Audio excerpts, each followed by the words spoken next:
February 26th. She's like a chai tea to me, warm, soft, and forgiving, a familiar taste on my tongue when the confetti of spices touch down gently upon my taste buds. I've known this before. And the ribbon of foam that wraps around my lips like a present, how can I resist?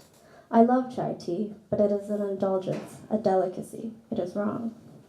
The same latte that lays on me like a blanket makes my stomach churn and ache, and my skin crawl and shrivel, until myself is but a weak, nervous panic once again, in this corner of this body I must call home. March 7th. I used to flinch and cringe and recoil at the smell. Now I wallow in it. The comfort of poison swelling in my lungs and the convenience of death in my back pocket, or my purse. It just fits so well laced between my fingers. Those tragic bones quickly became warm and comforting to me. So I submit to the reaper and leave the door unlocked. Hello, new friend. Watching my soul dissipate along with the smoke. This next one is inspired by my kitchen.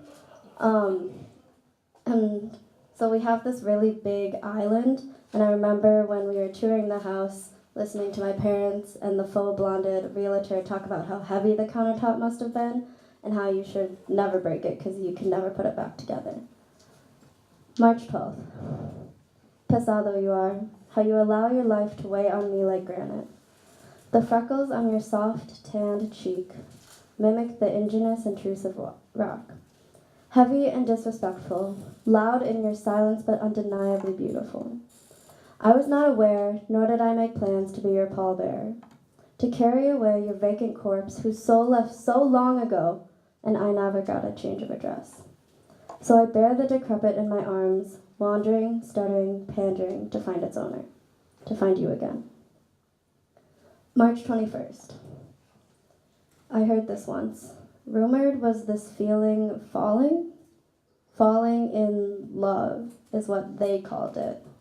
They muttered simple sounds with expired stardust in their eyes. Tattered were their clothes, bloodied knees and knuckles to show from this thing called love.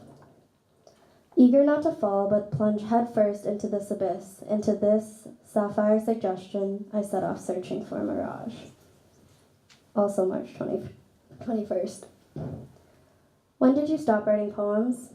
Was it before I stopped knocking or just after I left?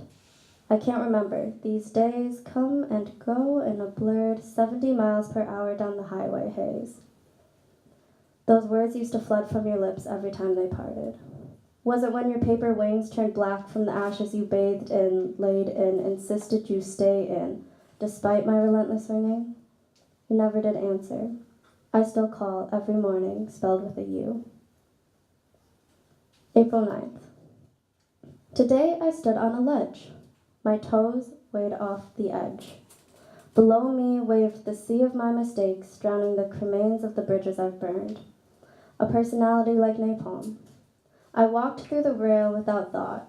God had parted the cement for me. The sun rays reached down from heaven to welcome me in, while the wind danced and asked for me to go. Now here's one I think less of as writing and just something to share that I wanted to share. So April 13th. We live in this fucked up generation of games. For every 10, wait 30. Leave his ask on red. This competition of caring less and facade of IDGAF, expected to read between lines drawn in invisible ink, scared to sacrifice a stain. And you expect someone to care? Set your shit on fire! Atoms burned into space. Words bolded in cursive, marked handle with care.